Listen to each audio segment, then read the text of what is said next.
여러분, 혹시 이런 생각 해보신 적 있으십니까? 내 몸 부서져라. 이래서 키운 자식이 나중에 내 노후를 지켜줄 유일한 비상금까지 탐내고 있다면 여러분은 부모로서 어떤 선택을 하시겠습니까? 설마 내 자식이 그러겠어 싶으시겠지만 지금 이 순간에도 수많은 시니어 분이 문제로 밤잠을 설치고 계십니다. 여기는 경기도 수원시 팔달구 오래된 아파트 단지의 7시 반 저녁 식사 시간입니다. 밥상 위에는 된장찌개 하나와 마른 반찬 몇 개가 전부입니다. 정적이 흐르는 식탁 위로 45살 된 아들의 숟가락 소리만 요란합니다. 아버지, 아까 그 이야기 진심이세요? 아들 녀석이 밥알을 씹으며 툭 던진 말에 67살 김영호 씨는 숟가락을 멈췄습니다. 그래네. 엄마랑 상의 끝에 내린 결정이다. 이제 세탁 소문도 닫았고 우리가 가진 거라곤 이 집 한 채뿐 아니냐. 이거 주택연금 신청해서 매달 조금씩이라도 받으면서 살려고 한다. 김영호 씨의 말이 끝나기도 전에 식탁이 쾅 소리를 내며 흔들렸습니다. 아들이 숟가락을 내던 겁니다. 아니, 지금 제정신이세요? 이 집이 어떤 집인데 그걸 국가에 넘겨요. 나중에 저 장가 갈 때 미천이라도 주셔야 할 거 아니에요. 아버지는 아들 인생보다 국가에 돈 갖다 바치는 게 더 중요하세요? 옆에 있던 아내 영숙 씨의 어깨가 움찔함에 떨립니다. 30년 넘게 뜨거운 스팀 연기 마셔가며 남의 집 구겨진 옷 펴주며 모은 돈으로 산 3억 5천만 원짜리 아파트. 그 아파트 하나가 평생의 훈장이자 마지막 생명줄인데 아들은 당연하다는 듯 그 권리를 주장합니다. 야, 이 녀석아, 내 나이가 45이다. 언제까지 부모 등골만 빼먹고 살래? 김영호 씨가 참다 못해 소리를 질렀지만 아들의 눈빛엔 미안함이라곤 눈만큼도 없습니다. 오히려 내 인감도장 어디 있냐며 소리를 지르고 방으로 들어가 버립니다. 문이 쾅 닫히는 소리에 가슴이 철렁 내려앉습니다. 김영호 씨는 생각했습니다. 우리가 어디서부터 잘못된 걸까?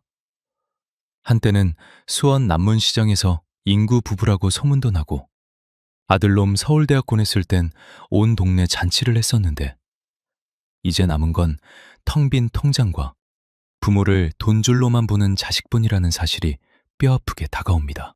지금 당장 주머니에 있는 돈은 10,000원짜리 몇 장뿐. 이대로 가다간 연금 90만 원대로 평생 라면만 먹고 살아야 할지도 모릅니다. 자식에게 모든 걸 다 주고 길거리에 나앉아야 할까요? 아니면 자식과 인연을 끊더라도 내 노후를 지켜야 할까요? 여러분이라면 이런 상황에서 어떤 결정을 내리시겠습니까? 오늘 사연의 주인공 김영호 씨 부부는 결국 아주 독한 결심을 하게 됩니다. 그 결심 하나로 연금 100만 원도 안 되던 통장에 돈이 넘쳐나기 시작했고 남의 눈치 보지 않고 당당하게 허리를 펴게 되었습니다. 과연 김영호 씨가 아들과의 전쟁을 선포하고 선택한 세 가지는 무엇이었을까요? 이 부부는 결국 자식에게 버림받았을까요? 아니면 기적처럼 인생 2막을 되찾았을까요? 그 눈물나고도 짜릿한 현실 역전 드라마를 지금 바로 들려드리겠습니다. 지금도 눈을 감으면 그 뜨거운 스팀 냄새가 코끝을 스치는 것 같습니다.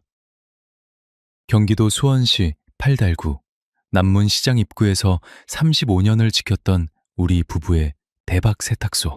그 좁은 가게가 우리 가족에겐 세상 전부였고 맘 편히 발 뻗고 잘 수 있게 해준 유일한 안식처였습니다. 매일 새벽 5시 반이면 어김없이 보일러를 돌리고 어깨가 빠져라 스팀 다리미를 휘두르며 살았습니다. 김영호 씨, 여기 셔츠 칼라 좀 빳빳하게 세워줘요. 매일 우리 아들 상견녀거든. 단골 손님들의 그 한마디가 참 좋았습니다. 남의 집 구겨진 인생을 펴준다는 자부심으로 우리 부부는 손가락 마디가 굵어지는 줄도 모르고 일만 했습니다. 아내 영숙 씨는 그 옆에서 쉴 새 없이 수선을 했죠. 돋보기를 썼다 벗었다 하며 바늘귀를 꿰던 아내의 모습이 지금도 눈에 선납니다. 그때는 우리 부부 참 행복했습니다. 동네에서는 금슬 좋은 인꼬 부부라고 소문이 자자했고 남문시장 상인회에서도 저희 부부 모르면 간첩 소리를 들었으니까요. 특히 하나 있는 아들 녀석이 서울에 있는 이름난 대학에 덜컥 합격했을 때 그날은 세탁 소문을 일찍 닫고 갈비집에 가서 소갈비를 구웠습니다. 아들, 이제 너만 잘 되면 우리 노후는 걱정 없다. 쏠기운에 뱉은 그 말이 제 인생에서 가장 뼈아픈 실수가 될 줄은 꿈에도 몰랐습니다. 아들 교육비에 대학 등록금에 어쩌다 보니 서울의 차취방 보증금까지 입었는 족족 서울로 올라갔습니다. 아버지, 이번 학기엔 영어 학원도 다녀야 할 것 같아요. 그래, 걱정 마라. 아버지가 다리 밑을 몇 번 더 하면 된다. 그때는 그게 부모의 도리인 줄 알았습니다. 노후 준비요? 보험 하나 제대로 가입할 생각도 못했습니다. 그저 아들이 우리 부부의 가장 든든한 보험이라고 믿었으니까요. 그런데 말입니다. 인생은 참 알 수가 없더군요. 평생 갈 것 같던 세탁소 영광이 한순간에 꺾이기 시작했습니다. 코로나19라는 놈이 덮치면서 사람들이 외출을 안 하니 드라이 클리닝 맡길 정장 한 벌이 안 들어오는 겁니다. 철상 가장으로 골목마다 대형 프랜차이즈 세탁소가 들어오고 핸드폰 앱으로 세탁물을 수거해가는 세상이 되니 우리 같은 구식 세탁소는 버텨유재간이 없었습니다. 임대료는 밀리고 가스비 고지서는 쌓여가는데 아들은 서울에서 취업도 못하고 짐을 싸서 집으로 내려왔습니다. 요즘 취업 시장이 얼마나 힘든데 그러세요. 조금만 기다려보세요. 그렇게 말하던 아들의 나이가 30을 넘고 35를 넘고 결국 45살이 되도록 방구석에서 핸드폰만 들여다보는 신세가 됐습니다. 세탁기 돌아가는 소리보다 아들 녀석 한숨 소리가 더 크게 들리던 날들. 가슴에 돌덩이가 얹힌 것처럼 답답했습니다. 결국 작년 겨울 저는 결단을 내려야 했습니다. 여보, 이제 그만하자. 더 버티면 빚만 늘겠어. 아내의 손을 잡으니 35년 세월이 느껴졌습니다. 얼마나 뜨거운 열기에 시달렸는지 피부는 거칠러질 대로 거칠러졌고 관절염으로 퉁퉁 부은 손가락이 애처로웠습니다. 소상공인 시장진흥공단을 찾아가 상담을 받았습니다. 희망 리턴 패키지라는 게 있더라고요. 점포 철거비를 250만 원까지 지원해준다고 해서 신청서를 썼습니다.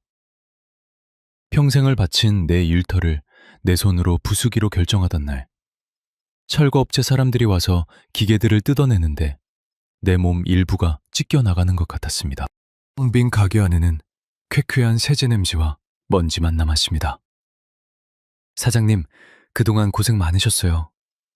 이웃 상인들의 위로가 고마우면서도 앞으로 뭘 먹고 살아야 하나 막막함에 눈앞이 캄캄해졌습니다. 문제는 그 다음이었어요. 가게를 정리하고 손에 준 건 소상공인 지원금 몇백만 원뿐이었습니다. 이제 우리 부부에게 남은 건 수원 시내의 낡은 아파트 한 채와 매달 90만 원 조금 넘게 들어오는 연금이 전부였습니다. 그나마 젊었을 때 들어둔 국민연금과 코 묻은 돈처럼 모았던 개인연금이 있어서 죽으라는 법은 없구나 싶었죠. 하지만 그 92만 원이라는 돈이 얼마나 우스운지 아십니까? 아파트 관리비 내고 아내 무릎 치료비 몇 번 내고 나면 남은 돈으로 새 식구 입에 풀칠하기도 벅찼습니다. 그런데 더 기가 막힌 건 아들의 태도였습니다. 집에 내려와 얹혀 사는 주제에 반찬 타령은 기본이고 아버지는 왜 그때 건물을 안 샀냐며 원망을 쏟아냈습니다. 넣어주려고 집 한 채 남겨둔 게 어디냐? 제가 화가 나서 백소리를 지르면 아들은 코음을 쳤습니다. 이 낡은 아파트 얼마나 한다고요? 요즘 서울 집값 보셨어요? 그 말을 듣는데 가슴이 미어지더라고요. 부모가 평생을 바쳐 마련한 보금자리를 자식은 그저 자기 인생을 망친 보잘것없는 유산 정도로만 여기고 있었습니다. 그날 밤 아내와 거실에 앉아 통장을 펼쳐보았습니다. 잔고는 바닥을 보이고 있었고 다음 달 국민연금 날짜만 손꼽아 기다려야 하는 처지. 평생을 성실하게 살았는데 왜 우리 인생의 끝자락은 이렇게 차갑고 쓸쓸한 걸까요? 여보, 우리 이대로 가다간 길거리에 나앉겠어? 영숙 씨의 목소리가 떨리고 있었습니다. 그때까지만 해도 저는 몰랐습니다. 우리가 이 절벽 끝에서 선택한 길이 아들과의 인연을 끊게 만들고 동시에 우리 부부의 인생을 180도 바꿔놓을 줄은 말입니다. 아직 남은 게 있었어요. 저희 부부가 마지막으로 기했던 그 결정적인 선택. 아들의 발작적인 반대에도 불구하고 제가 도장을 찍어야만 했던 그 일.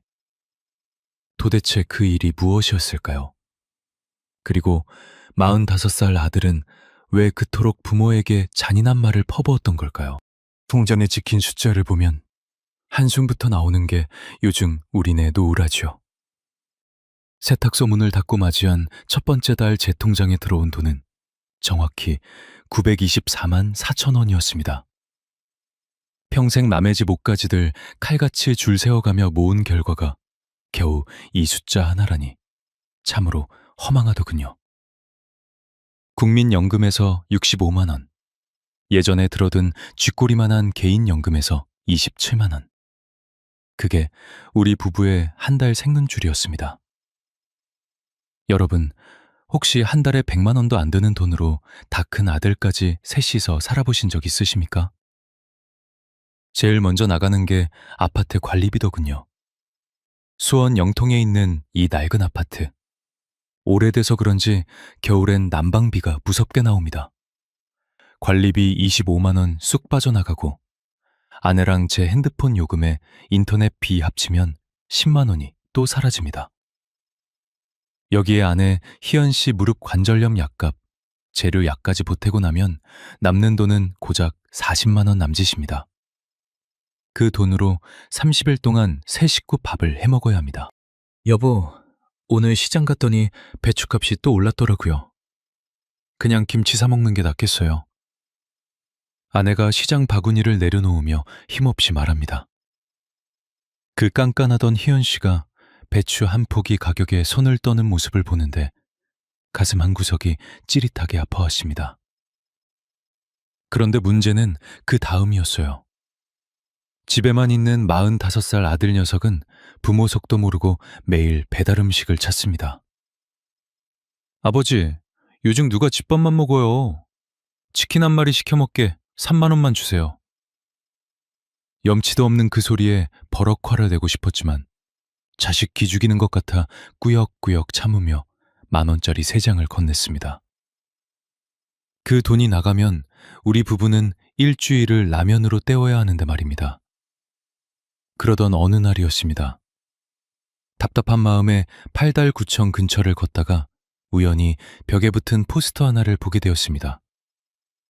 내 집으로 평생 월급 받는 주택연금. 순간 눈이 번쩍 뜨이더군요. 이 낡은 아파트. 그래도 지금 시세로 3억 5천만 원은 나갑니다. 이걸 담보로 맡기면 죽을 때까지 나라에서 돈을 준다니. 이게 꿈인가 생시인가 싶었습니다. 당장 상담 창구로 달려갔습니다. 상담원 직원이 재생년 어일과 아파트 시세를 입력하더니 계산기를 두드리기 시작했습니다. 어르신, 지금 시세대로라면 매달 80만 원 정도 더 받으실 수 있어요. 기존 연금이랑 합치면 월 170만 원이 넘네요. 170만 원. 그 소리를 듣는데 가슴속 꽉 막혔던 체중이 내려가는 기분이었습니다. 170만 원이면 아내 무릎 치료도 마음 편히 시켜주고 가끔은 동네 친구들이랑 뜨끈한 국밥 한 그릇도 당당하게 내가 계산할 수 있는 돈 아닙니까? 집으로 돌아오는 길 발걸음이 얼마나 가볍던지요. 아내에게 이 기쁜 소식을 전할 생각에 남문시장에서 아내가 제일 좋아하는 붕어빵 5,000원어치를 샀습니다. 여보, 우리 이제 살 길이 생겼어. 이 집 주택 연금으로 돌리면 나라에서 꼬박꼬박 돈을 준대. 붕어빵 봉투를 내밀며 흥분해서 말하는 저를 보며 아내 영숙 씨도 처음엔 눈을 동그랗게 뜨며 반겼습니다. 정말요? 그럼 우리 이제 돈 걱정 조금 덜어도 되는 거예요? 하지만 기쁨도도 잠시였습니다. 거실 소파에 누워 핸드폰만 하던 아들 녀석이 갑자기 벌떡 일어나더니 소리를 지르기 시작했습니다. 뭐라고요? 주택연금 아버지, 지금 제정신이세요? 그거 신청하면 나중에 이 집 국가가 가져가는 거잖아요. 아들의 눈빛이 순식간에 험악해졌습니다. 지금껏 본 적 없는 서늘한 분노가 서려 있더군요. 아니, 내가 나중에 장가 갈 때 이 집이라도 있어야 면이 서지. 그걸 홀락나라에 갖다 바치겠다고요? 저 죽는 꼴 보고 싶으세요? 알고 보니 그게 아니었어요. 아들은 단순히 집이 아까워서 그러는 게 아니었습니다. 나중에 알게 된 사실이지만 아들 녀석은 이미 제 이름으로 된 이 아파트를 담보로 어디서 대출이라도 받을 속셈을 하고 있었던 모양입니다. 야, 이놈아. 내 나이가 몇인데 아직도 부모 집을 탐내? 우리는 굶어 죽으라는 거냐? 제가 소리를 높이자 아들은 더 큰 소리로 대들었습니다. 누가 굶어 죽으래요? 자식이 잘 돼야 부모도 호강하는 거지. 집을 담보로 연금을 받으면 저는 뭐가 남냐고요. 순간 머리가 핀 돌았습니다.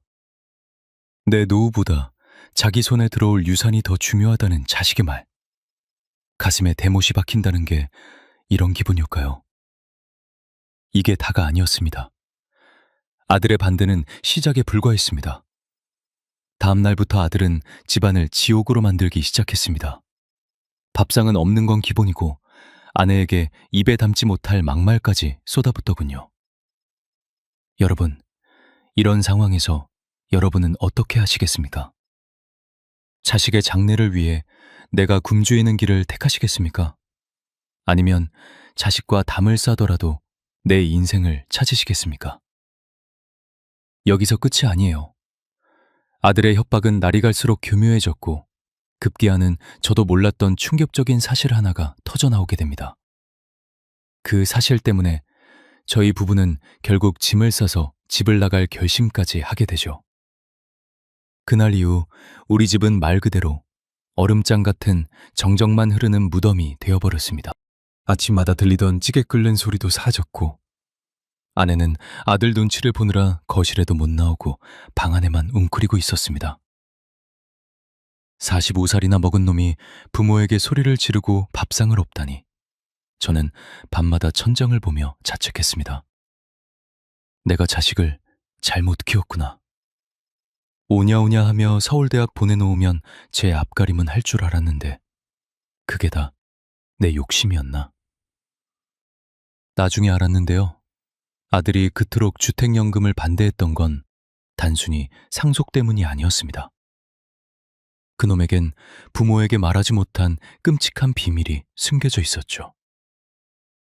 세탁소 문을 닫고 한 보름쯤 지났을까요? 우편함에 꽂힌 낯선 봉투 하나를 발견했습니다. 아들 이름으로 온 등기 우편이었는데 보낸 곳이 이름도 생소한 금융업체였습니다. 무심코 뜯어본 그 종이에는 대출 상환 독촉이라는 무시무시한 글자가 빨갛게 적혀 있었습니다. 원금 5천만 원에 이자까지 붙어 눈덩이처럼 풀어나 있더군요. 순간 눈앞이 노랗게 변하면서 다리에 힘이 풀렸습니다. 취업 준비한다고 방구석에만 있던 놈이 도대체 어디서 이런 큰 돈을 빌렸단 말입니까? 손을 벌벌 떨며 아들의 방문을 박차고 들어갔습니다. 이게 뭐냐? 이 돈이 대체 뭐냐 말이야. 아들은 제가 내민 종이를 보더니 당황하기는커녕 오히려 제 손에서 종이를 낚아채며 소리를 질렀습니다. 누가 남의 편지를 마음대로 봐요. 아버지가 보태준 거 있어요? 보태준 게 있냐고? 내 대학 등록금에 생활비에 내가 평생 다리미질해서 다 해줬는데 내가 어떻게 나한테 이래? 제가 가슴을 치며 울부짖자 아들은 아주 태연하게 가장 잔인한 말을 뱉어냈습니다. 그러니까 그 주택연금인지 뭔지 하지 말고 이 집 담보로 대출 좀 받아서 이거부터 갚아달라고요. 나중에 이 집 팔면 다 해결될 거 아니에요. 어차피 죽으면 놔줄 건데 좀 미리 당겼으면 안 돼요? 순간 마음이 철렁했어요. 이놈은 지금 부모가 굶어 죽든 말든 상관이 없었습니다. 오직 자기 빚 갚는 데에 집을 써버릴 생각뿐이었던 겁니다. 이 집은 내 엄마랑 내 마지막 목숨줄이야. 주택연금 안 하면 우리 당장 다음 달부터라면 살 돈도 없어. 제 외침에 아들은 씩씩거리며 밖으로 나가버렸습니다. 그날 밤 아내와 저는 거실 바닥에 앉아 한참을 울었습니다. 여보, 우리 아들 저러다 정말 사고치겠어요. 차라리 우리가 집을 비워주는 게 어떨까요? 아내 영숙 씨의 말에 저는 정신이 번쩍 들었습니다. 부모가 자기 집에서 쫓겨나야 한다니 세상에 이런 법이 어디 있습니까? 하지만 생각처럼 쉽지 않았어요. 아들은 그날 이후로 제 인감도장과 집문서를 찾으려고 온 집안을 헤집기 시작했습니다. 심지어 밤에는 저희 부부방 주위를 서성이며 문고리를 돌려보는 소리까지 들리더군요. 문제는 여기서 끝이 아니었습니다.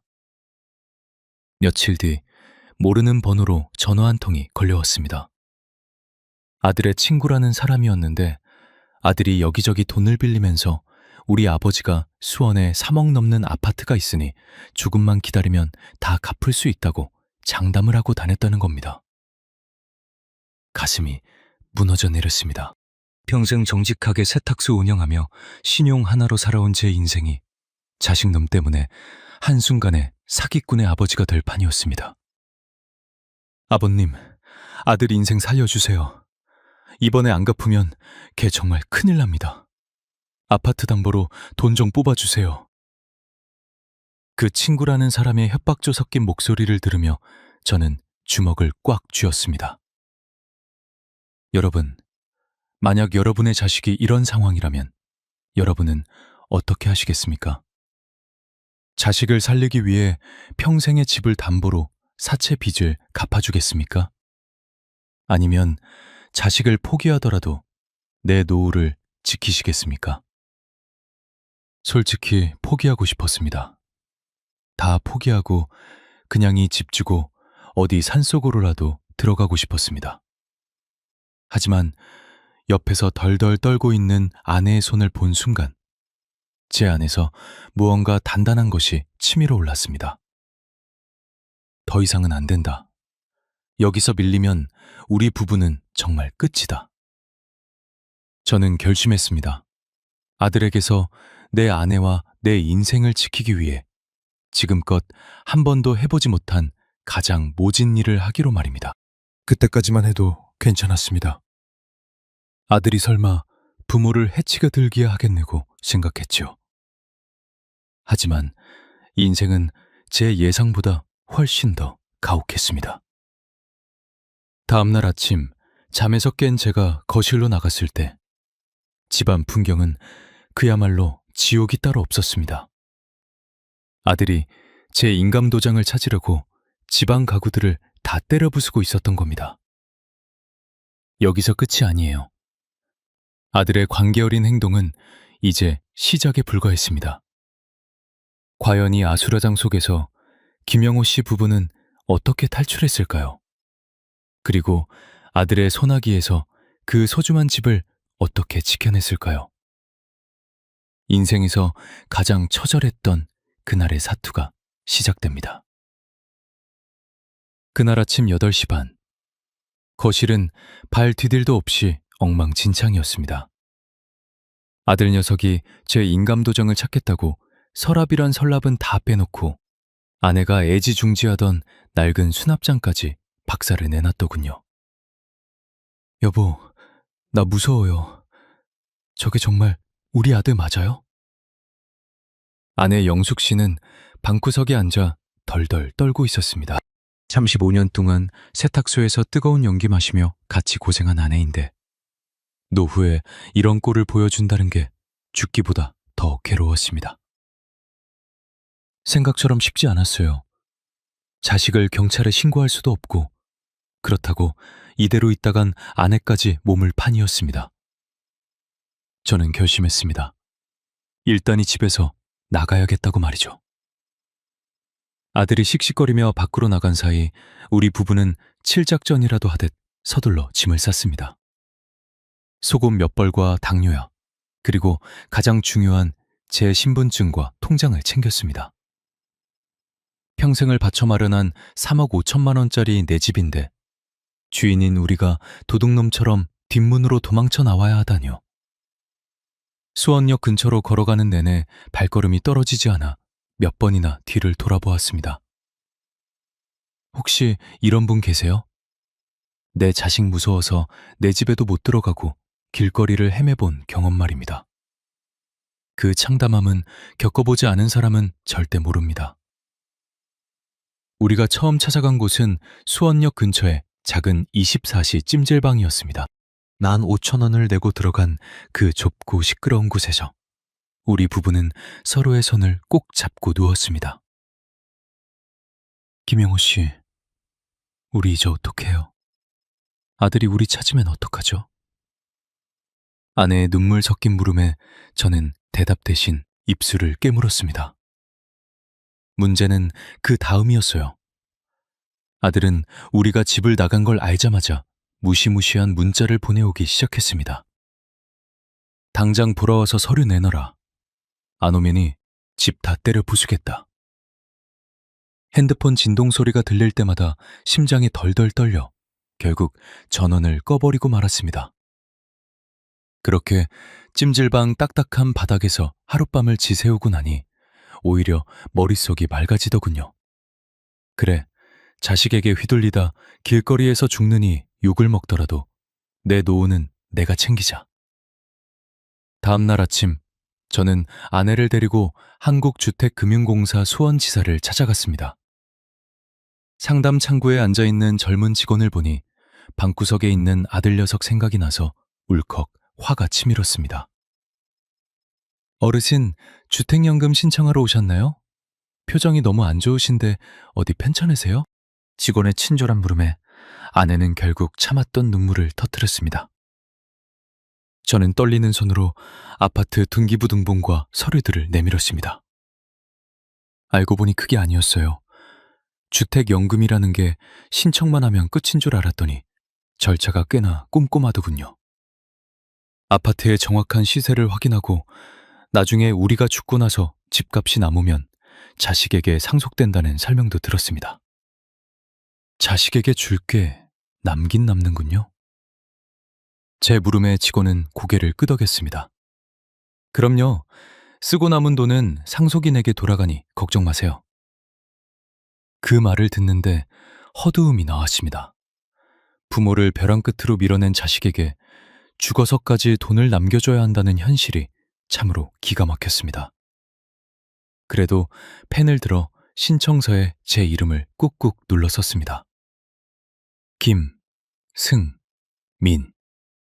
그 세 글자를 적는 순간 마치 제 인생의 마지막 방어백을 싸는 기분이었습니다. 이 서류가 통과되면 이제 매달 80만 원 정도가 제 통장에 들어옵니다. 기존 연금 92만 원에 주택연금 80만 원을 더하면 월 170만 원이 넘는 안정적인 수입이 생기는 겁니다. 여기에 중요한 게 있어요. 단순히 돈이 생기는 게 아니라 이제 국가가 보증하는 내 집이 생겼다는 안도감이었습니다. 아들이 아무리 협박해도 이 집의 권리는 국가와 제가 나누어 가진 것이기에 함부로 대출을 받거나 팔아치울 수 없게 된 것이죠. 어르신, 접수 완료되었습니다. 이제 승인 날 때까지만 조금 기다려주세요.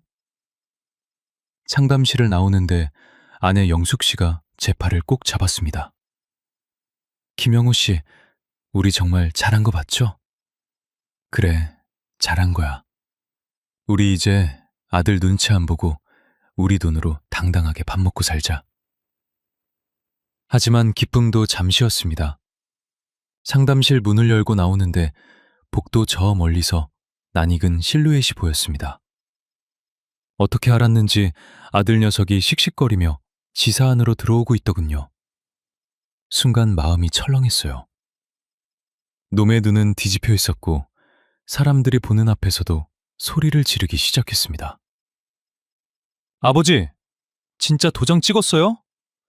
내 인생 망치려고 작정했냐고요?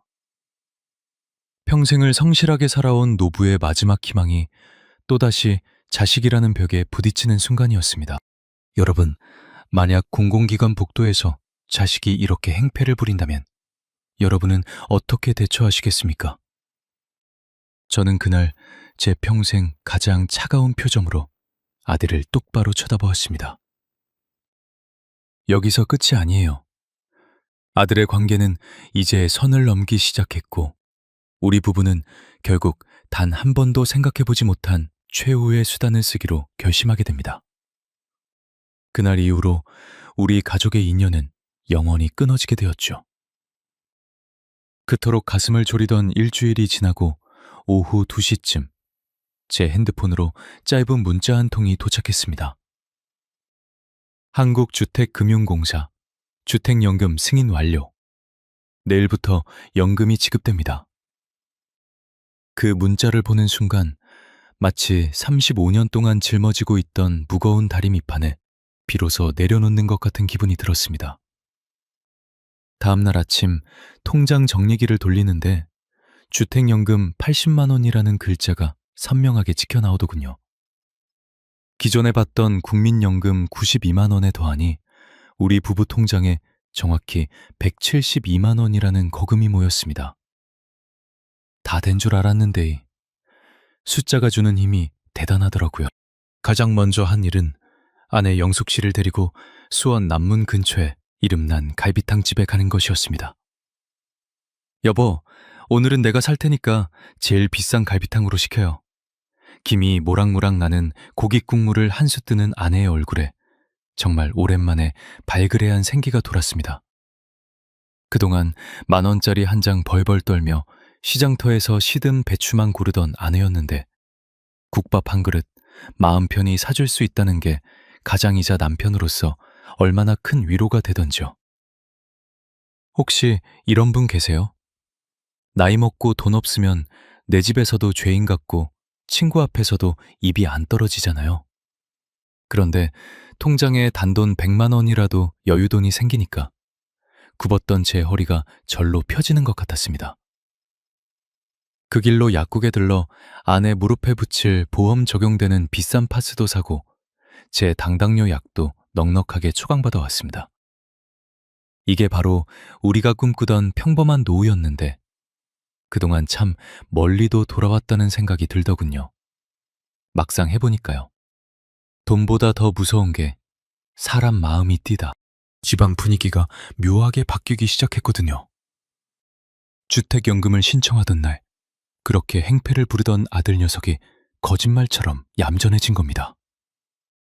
집안 가구를 때려 부수던 광기는 어디 가고 아침 일찍 일어나 거실 청소를 하지를 않나 아내에게 엄마 무릎은 좀 어떠세요? 라며 살갑게 굴더라고요. 아버지, 제가 그때는 너무 흥분해서 그랬어요. 죄송합니다. 아들이 머리를 급적이며 내뱉은 그 사과에 저희 부부는 마음이 한순간에 녹아내렸습니다. 그래지 자식인데 어쩌겠나. 사채빚 때문에 눈이 뒤집혔던 거지. 본심은 착한 놈이었지. 그렇게 믿고 싶었습니다. 아니, 그렇게 믿어야만이 평화가 깨지지 않을 것 같았습니다. 아들은 그날 이후로 한 달 동안 정말 효자 노릇을 했습니다. 세탁소 정리하고 남은 지원금으로 아들 녀석 옷도 한 벌 사주고 가끔 용돈도 쥐어주며 우리는 다시 예전의 인꾸부, 행복한 가족으로 돌아간 것만 같았습니다. 수원 화성 과기를 아내와 함께 걸으며 우리 이제야 좀 사람답게 사네요 라며 웃었습니다. 그때까지만 해도 저는 이 모든 게 폭풍 전야의 고요함이라는 걸 눈치채지 못했습니다. 나중에 알았는데요. 아들의 그 친절함 뒤에는 우리 부부의 마지막 숨통을 끊어버릴 아주 정교하고 잔인한 계획이 숨어 있었습니다. 이것만으론 부족했습니다. 아들은 우리가 주택연금을 받는 걸 보며 오히려 새로운 기회를 엿보고 있었던 겁니다. 아버지, 제가 이번에 정말 괜찮은 사업 아이템을 찾았는데 소액 대출만 조금 더 받으면 우리 가족 서울로 이사 갈 수 있어요. 살며이 건네오는 아들의 그 달콤한 유혹. 그때 그 서류를 다시 확인했어야 했습니다. 여기서 끝이 아니에요. 인생은 늘 가장 행복하다고 느낄 때 가장 잔인한 칼을 휘두르더군요. 평화로운 일요일 아침, 우리 부부가 교회에 다녀온 사이 집안의 공기가 싸늘하게 가라앉아 있었습니다. 그리고 거실 탁자 위에는 제인 도장 대신 도저히 믿을 수 없는 법원 서류 한 장이 놓여 있었습니다. 순간 마음이 철렁했어요.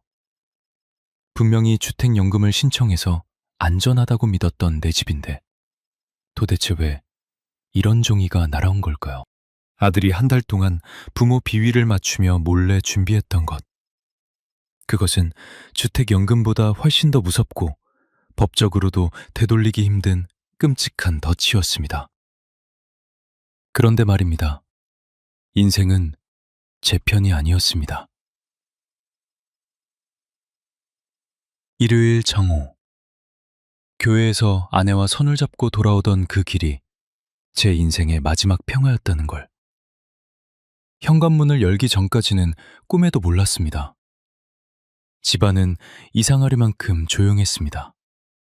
매일 거실 청소를 해놓겠다며 큰 소리치던 아들 녀석의 기척이 전혀 없더군요. 아들, 우리 왔어. 점심 같이 먹게 나와봐.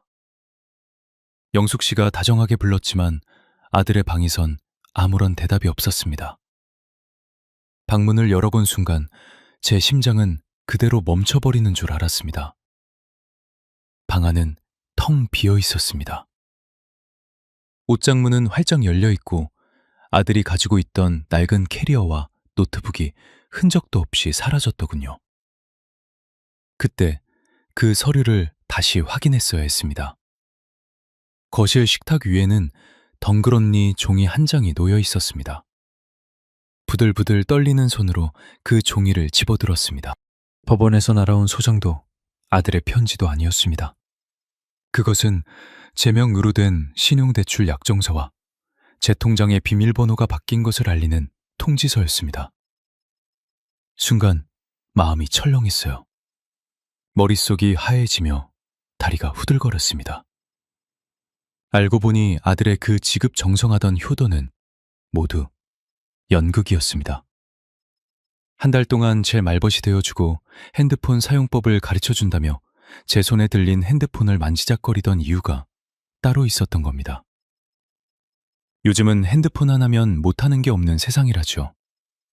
아들 녀석은 핸드폰 사용법을 알려준다는 핑계로 제 지문을 등록하고 비대면으로 인증을 받아 제 이름으로 된 비싼 보험들을 담보로 약관 대출을 받고 심지어 제 신용을 담보로 고금리 사채 대출까지 8천만 원이나 끌어다 쓴 겁니다. 알고 보니 그게 아니었어요. 주택연금을 신청해서 이제 한숨 돌리나 싶었는데 아들은 국가에서 꼬박꼬박 들어오는 제 연금을 확정 수입으로 계산해 대출업체에 제 이름으로 돈을 빌리는 파렴치한 짓을 저질렀습니다. 아버지는 어차피 매달 나라에서 돈이 나오니까 이자 정도는 충분히 갚으실 수 있잖아요. 종이 뒷면에 갈겨놓은 아들의 그 한 문장을 읽는 순간 제 가슴 속에선 짐승 같은 울음소리가 터져나왔습니다. 혹시 이런 기분 아십니까? 내 몸으로 낳아 35년을 먹이고 입힌 자식이 내 등에 칼을 꽂고 도망갔다는 그 비참한 현실 말입니다. 옆에서 서류를 같이 읽던 아내 영숙 씨는 비명조차 지르지 못한 채 그대로 바닥에 주저앉아 헛구역질을 하기 시작했습니다. 문제는 여기서 끝이 아니었습니다. 잠시 후 꺼져 있던 제 핸드폰을 켜자마자 모르는 번호로 전화가 빗발치기 시작했습니다. 김김영우 씨 되시죠? 여기 XX캐피탈입니다. 오늘 오전까지 입금하기로 한 이자 왜 안 들어옵니까? 거칠고 위협적인 목소리가 핸드폰 너머로 쏟아졌습니다. 주택연금으로 받기로 한 80만 원은커녕 이제 매달 갚아야 할 이자만 200만 원이 넘는다는 사실이 믿기지 않았습니다. 여기서 중요한 게 있어요. 아들은 제가 주택연금을 신청할 때 썼던 그 고유의 복지 혜택들과 제 신용도를 철저히 이용했습니다. 부모의 노후를 지켜줄 최후의 방패를 자식놈이 가장 날카로운 창으로 바꿔서 제 가슴을 찌른 겁니다. 여보, 우리 이제 정말 어떡해요? 집까지 뺏기면 우린 이제 갈 데가 없잖아요. 영숙 씨는 제 바지가랑이를 붙잡고 오열했습니다. 평생 성실하게 살면 노후엔 웃을 일만 있을 줄 알았습니다. 주택연금만 신청하면 만사가 형통일 줄 알았습니다. 하지만 예상과 완전히 달랐습니다. 법은 제 편이 아니었고 자식은 제 원수보다 못했습니다. 이게 다가 아니었습니다. 아들은 도망가기 직전 우리 부부가 생활비로 쓰려고 남겨두었던 세탁소 정리지원금 잔액 300만 원마저 제 핸드폰 뱅킹으로 싹 긁어서 사라졌습니다. 통장 잔잔고 0원. 당장 오늘 저녁에 먹을 쌀 한 쌀 돈도 남지 않았습니다. 여러분, 67세의 나이에 자식에게 전 재산을 도둑사채 빚더미에 올라앉게 된다면 여러분은 삶을 포기하시겠습니까? 저는 그날 밤 어두컴컴한 거실에 홀로 앉아 박살난 수납장에 끼어있는 아들의 어린 시절 사진을 보았습니다. 그리고 제 평생 단 한 번도 품어보지 않았던 도끼를 품었습니다. 오냐, 내가 내 아들이 아니라 내 목숨을 노리는 악귀라면 나도 더 이상 부모로 죽지는 않겠다. 여기서 끝이 아니에요. 이 지옥 같은 상황에서 제가 어떻게 다시 일어설 수 있었을까요? 주머니에 단돈 1,000원 한 장 없던 그 비참한 노부가 어떻게 8천만 원의 빚을 이겨내고 다시 통장에 돈이 넘쳐나는 기적을 만들었을까요?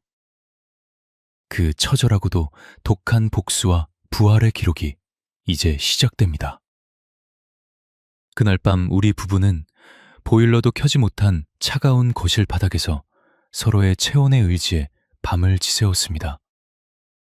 통장고 0원, 아들이 싹 긁어간 300만 원은 우리 부부가 다음 달 연금이 나올 때까지 버틸 수 있는 유일한 숨구멍이었는데 그 구멍마저 막혀버린 겁니다.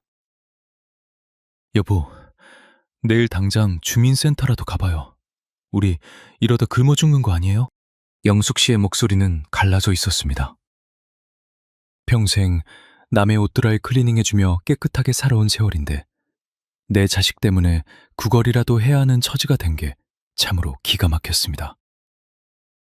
다음 날 아침 일찍 저는 무거운 몸을 이끌고 수원시청과 주민센터를 찾아갔습니다. 그때는 몰랐습니다. 나라에서 주는 복지 혜택이라는 게 저처럼 멀쩡한 아파트 한 채 가진 사람에겐 참으로 팍하다는 사실을요. 어르신 집이 3억 원이 넘으셔서 기초생활수급자 신청은 어렵습니다. 아드님이 하신 대출은 민사로 해결하셔야 해요. 민사. 그 차가운 반어 하나가 제 가슴을 짓눌렀습니다. 변호사를 살 돈은커녕 당장 점심 먹을 돈도 없는데 법대로 하라는 말이 얼마나 공허하게 들리던지요. 문제는 여기서 끝이 아니었습니다. 아들이 제 명으로 받아둔 대출 이자가 당장 다음 주부터 빠져나가야 했습니다. 제대 안 갚으면 제 신용은 바닥이 나고 어렵게 신청해둔 주택연금마저 압류될지 모른다는 공포가 밀려왔습니다. 솔직히 포기하고 싶었습니다. 소원천 다리 위에서 흐르는 물을 보며 그냥 여기서 끝낼까 하는 생각도 수천 번 했습니다. 하지만 그때 제 핸드폰으로 문자 한 통이 왔습니다.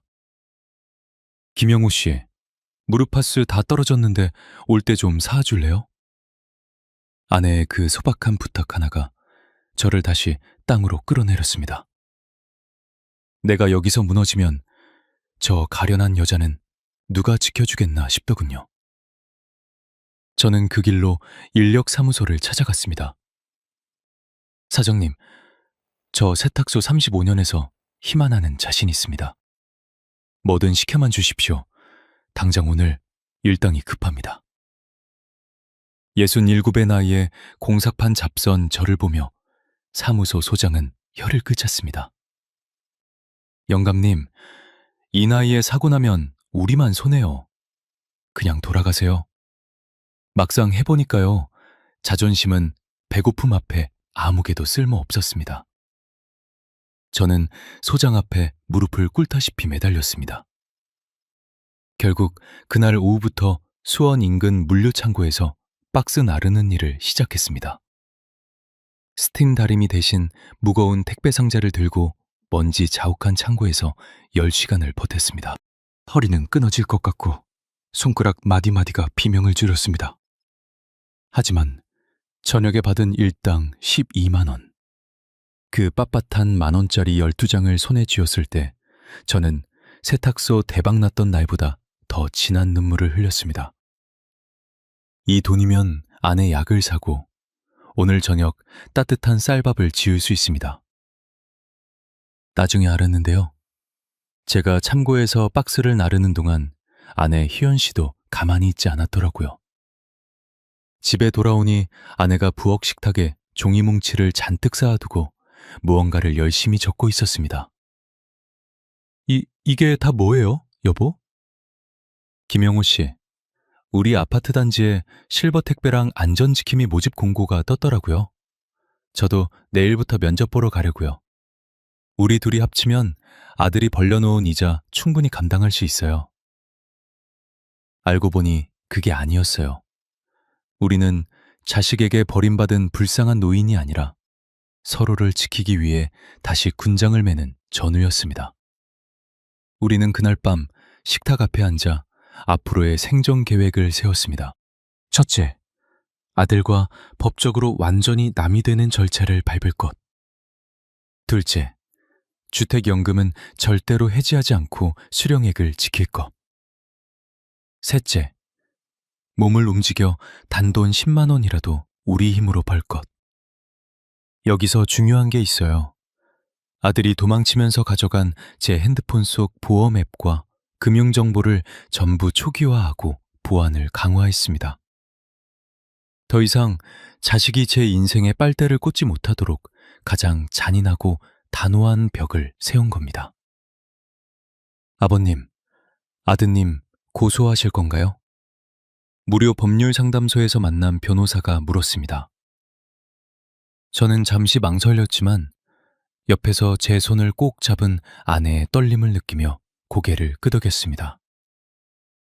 네, 고소하겠습니다. 그놈은 제 아들이 아니라 제 아내를 죽이려 한 범죄자입니다. 여기서 끝이 아니에요.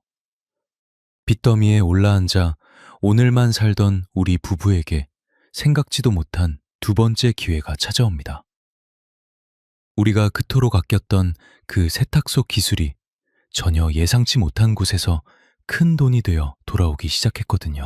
연금 100만 원도 안 되던 통장에 돈이 넘쳐나게 된 그 두 번째 비결. 여러분은 상상이나 하실 수 있겠습니까? 물류창고에서 박스를 달른 지 보름째 되던 날이었습니다. 나이 67에 하루 10시간씩 허리를 굽혔다 폈다 하니 밤마다 온몸에 파스를 도배해도 비명이 절로 나오더군요. 김영우 씨, 제발 그만둬요. 이러다 사람 잡겠어요. 아내 영숙 씨가 제 퉁퉁 부은 발을 주무르며 울먹였지만 저는 입술을 깨물고 버텼습니다. 당장 아들놈이 남긴 사채 대출 이자를 못 내면 어렵게 읽어놓은 우리 집이 경매로 넘어갈 판이었으니까요. 예상과 완전히 달랐습니다. 인생은 참 묘한 구석이 있더군요. 그날도 절뚝거리며 퇴근하던 길에 수원 광교 신도시 근처에 새로 생긴 대형 프리미엄 세탁센터 앞을 지나게 됐습니다. 유리창 너머로 젊은 직원들이 최신식 기계 앞에 서 있는데 한 직원이 고가로 보이는 실크 원피스를 들고 쩔쩔 매고 있더군요. 아, 이거 얼룩이 왜 안 지워지지? 손님은 오늘 저녁까지 해달라는데 저는 무의식적으로 가게 안으로 발을 들였습니다. 35년 동안 다리미와 약품을 만져온 제 눈에는 그게 무슨 얼룩인지 어떤 약품을 써야 하는지 한눈에 보였거든요. 그건 물로 지우면 안 돼. 유기용제에 알코올을 조금 섞어서 살살 문질러야지. 제 말에 젊은 직원이 의심스러운 눈초리로 저를 쳐다봤습니다. 하지만 믿어야 본전이라는 생각이었는지 제게 옷을 건네주더군요. 생각처럼 쉽지 않았어요. 오랜만에 잡은 약품이라 손이 떨렸지만 제 몸이 기억하는 감각은 무서웠습니다. 얼룩의 결을 따라 툭툭 치고 스팀을 살짝 죄어주니 지워지지 않던 진흙 얼룩이 마법처럼 사라졌습니다. 우와, 할아버지 진짜 장인이시네요. 젊은 직원의 감탄사에 가게 안쪽에서 점장이 걸어 나왔습니다. 나중에 알았는데요. 그 가게는 요즘 유행하는 명품 세탁 전문점이었습니다. 최신 기계는 많지만 정작 원단의 특성을 잘 아는 숙련공이 없어 애를 먹고 있었다더군요. 정장은 제 경력을 듣더니 그 자리에서 제안을 했습니다. 어르신, 매일 오실 필요 없습니다. 오후 1시부터 4시까지 딱 3-4시간만 마스터로 상주해 주시면 안 될까요? 월급은 250만 원 드리겠습니다. 250만 원. 하루 10시간 박스를 날라야 받을 수 있던 돈을 하루 3시간. 제 평생의 기술을 쓰는 대가로 받게 된 겁니다. 여기서 끝이 아니에요. 아내 영숙 씨도 놀라운 소식을 들고 왔습니다. 주민센터에서 하는 시니어 복지 프로그램 중 하나인 학교 안전지킴이에 합격한 건데요. 아침 8시 반부터 12시 반까지 아이들 등교를 도와주고 매달 70만 원의 수당을 받게 되었습니다. 혹시 이런 분 계세요? 나이 먹고 할 수 있는 게 경비나 청소뿐이라고 생각하시는 분들 말입니다. 우리가 평생 해온 그 일 속에 노후를 살릴 열쇠가 있다는 걸 저도 이번에야 깨달았습니다. 자, 이제 계산기를 한번 두드려 볼까요? 주택연금 80만 원, 국민연금 92만 원, 여기에 제 급여 250만 원과 아내 수당 70만 원을 합치니 우리 부부의 한 달 수입이 무려 492만 원이 되었습니다. 이것만으론 부족했습니다. 아내는 여기서 멈추지 않고 3가지 비결 중 마지막인 근검절약에 돌입했습니다. 수원 지역 화폐인 수원페이를 10% 할인가로 충전의 새마을비를 쓰고 각종 마트 앱을 깔아 포인트 적립과 할인을 꼼꼼히 챙겼습니다. 김영호 씨, 이렇게 하니까 한 달에 20만 원은 그냥 아끼더라고요. 아내의 눈이 다시금 반짝이기 시작했습니다. 그런데 말이에요. 돈이 모이기 시작하니까 희한하게 그 죽일 놈의 아들 생각이 안 나더군요. 처음에는 배신감에 잠을 설쳤는데 이제는 우리 부부의 삶이 너무나 소중해서 그놈 때문에 내 인생을 낭비할 시간이 아까워진 겁니다. 우리는 아들이 남긴 8천만 원의 대출 원금을 갚기 위해 매달 300만 원씩 저축을 시작했습니다. 문제는 여기서 끝이 아니었습니다. 우리가 다시 일어서고 있다는 소문이 어디까지 흘러갔는지 한 달 넘게 소식 한 적 없던 아들 녀석에게서 갑자기 연락이 오기 시작한 겁니다. 그것도 아주 비굴하고 처참한 목소리로 말이죠. 순간 마음이 철렁했어요. 아들은 전화기 넘어먹이며 말했습니다. 아버지, 저 지금 사채업자들에게 잡혀 있어요. 죽을 것 같아요. 제발 한 번만 살려주세요. 여러분, 다시 통장에 돈이 쌓이고 평화가 찾아왔을 때 죽어가는 자식이 다시 손을 내민다면 여러분은 그 손을 잡아주시겠습니까? 아직 남은 게 있었어요. 아들의 그 전화가 우리 부부의 마지막 시험대라는 것을요. 저는 그날 아내와 마주 앉아 인생에서 가장 차갑고도 단호한 결정을 내리게 됩니다. 그 결정이 우리 부부를 진정으로 자유롭게 만들어 주었습니다. 전화기 너머로 들려오는 아들의 울음소리는 처절했습니다. 아버지, 제가 잘못했어요. 한 번만, 딱 한 번만 살려주세요. 이놈들이 제 손가락이라도 자르겠대요. 5천만 원만, 아니, 3천만 원만이라도 어떻게 안 될까요? 그 목소리를 듣는 순간 제 심장이 바닥으로 툭 떨어지는 것 같았습니다. 아무리 나를 배신하고 등에 칼을 꽂은 자식이라지만 죽겠다는 소리를 듣고 멀쩡할 부모가 세상에 어디 있겠습니까? 순간 마음이 철렁했어요. 옆에서 통화 내용을 듣고 있던 아내 영숙 씨의 얼굴이 백지장처럼 하얘졌습니다. 아내는 제 팔을 붙잡고 부들부들 떨며 입술만 방긋거렸습니다. 살려줘야 하는 거 아니냐는 그 간절한 눈빛. 저는 잠시 눈을 감았습니다. 지금 우리 통장에는 그동안 죽어라 일해서 모은 돈과 연금을 아껴둔 돈 약 3천만 원 정도가 모여 있었습니다. 문제는 여기서 끝이 아니었습니다. 만약 이 돈을 아들에게 보내주면 우리는 다시 빈털털리가 됩니다.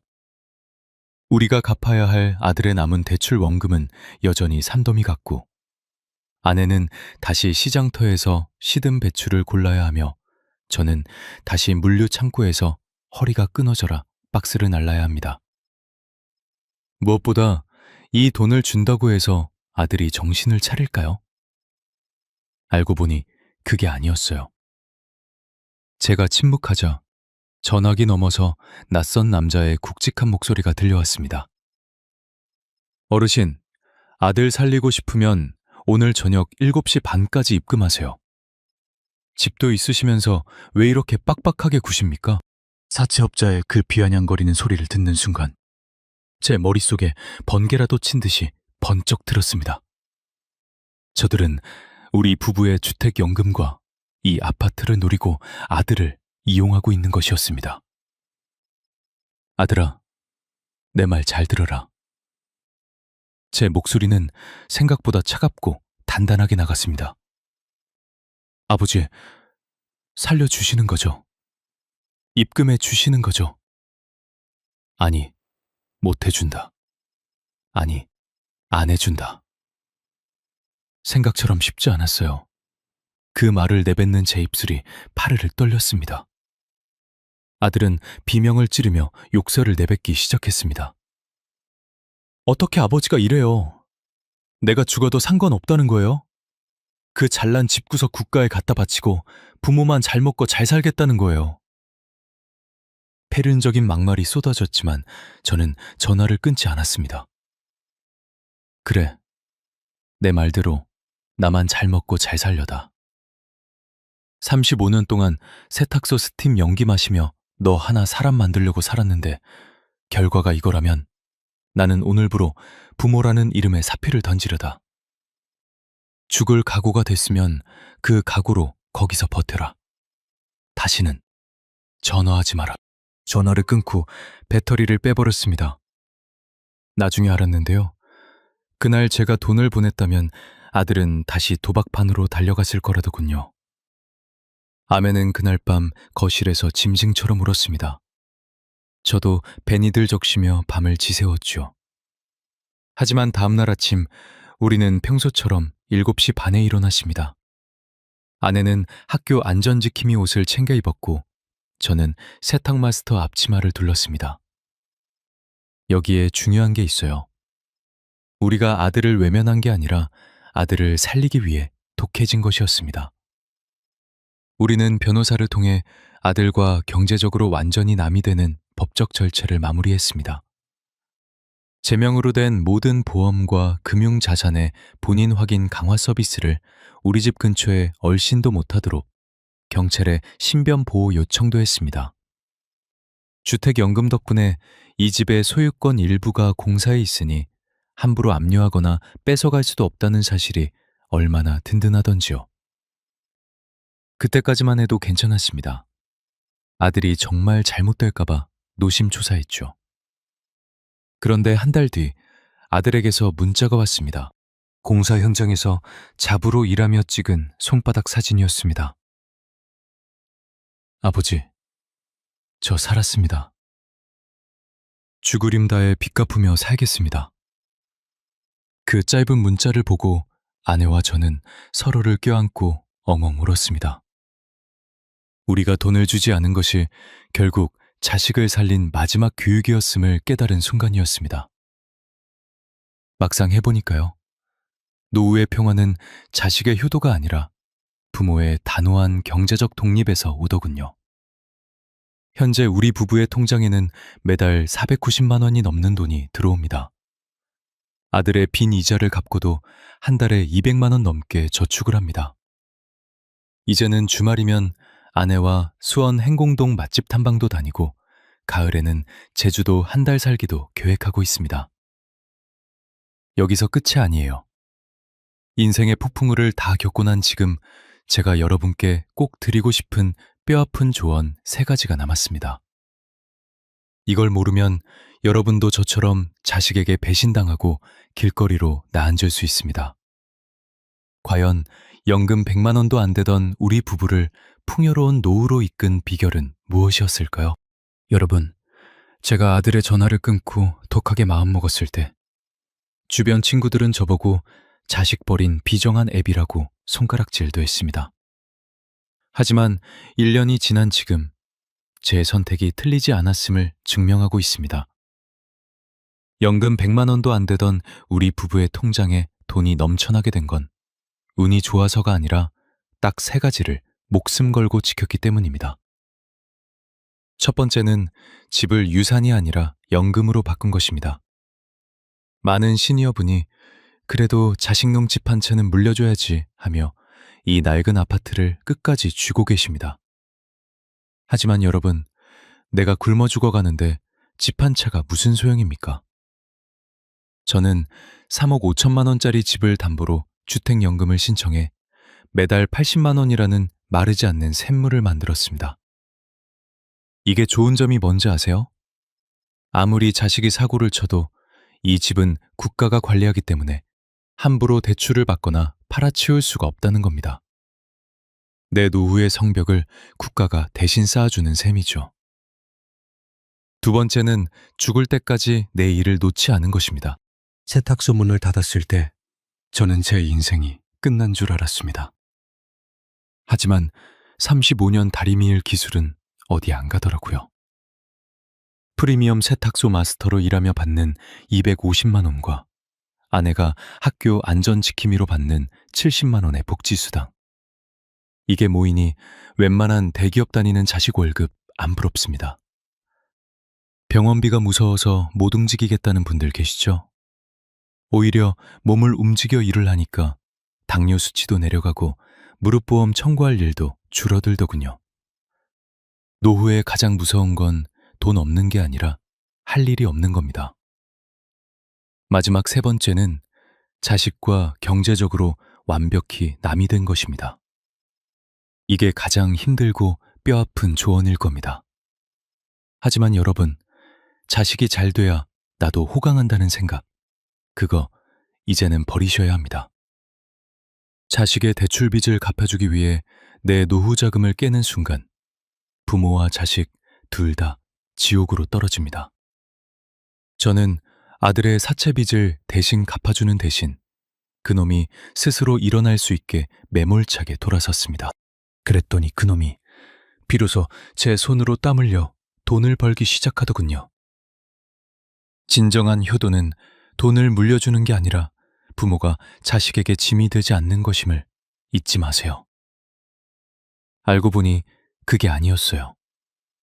돈이 많아야 행복한 게 아니라 누구에게도 손 벌리지 않을 당당함이 있어야 행복한 거였습니다. 지금 저는 매달 들어오는 490만 원의 수입으로 아내와 함께 남은 인생을 온전히 우리만을 위해 쓰고 있습니다. 친구들이 밥값 눈치 볼 때 저는 시원하게 골든벨도 울립니다. 통장에 잔고가 쌓이니 아들놈도 이제는 함부로 대하지 못하더군요. 역시 시니어에게 최고의 권위는 입에서 나오는 게 아니라 통장에서 나온다는 걸 뼈저리게 느낍니다. 오늘 제 긴 이야기를 들어주셔서 감사합니다. 수원 남문에서 세탁소 하던 김영호이 형의 이야기가 여러분 가슴속에 작은 불꽃 하나를 지폈기를 바랍니다. 지금 당장 통장에 돈이 없다고 낙심하지 마세요. 내 집이 있다면 주택연금을 알아보시고 내 몸이 건강하다면 주민센터의 복지 일자리를 문을 두드리세요. 그리고 무엇보다 자식에게 쏟았던 정성의 절반만 오늘 옆에 있는 배우자와 여러분 자신에게 쏟으시길 바랍니다. 오늘 내용 중 꼭 기억해야 할 핵심 3가지 정리해드립니다. 하나, 집은 유산이 아니라 연금이다. 주택연금을 적극 활용하세요. 둘, 기술은 죽지 않는다. 내가 잘하던 일로 소액이라도 벌어보세요. 셋, 경제적 독립이 최고의 효도다. 자식에게 밑빠진 독에 물 붓게 하지 마세요. 여러분, 노후는 인생의 끝이 아니라 새로운 시작입니다. 자식의 눈물보다 내 배고픔을 먼저 걱정하는 게 진짜 나를 사랑하는 길입니다. 오늘 제 이야기가 조금이라도 위로가 되고 힘이 되셨다면 구독과 좋아요 한 번씩만 꼭 부탁드립니다. 여러분의 작은 응원이 저 같은 시니어 작가에게는 큰 힘이 됩니다. 주변에 자식 문제로 고민하는 친구분이 계신다면 이 영상을 꼭 공유해 주세요. 그분에게는 이 영상을 바꾸는 기적이 될지도 모릅니다. 저는 다음에도 더 현실적이고 속 시원한 사연으로 찾아뵙겠습니다. 오늘도 평안하고 당당한 하루 보내시길 바랍니다. 감사합니다.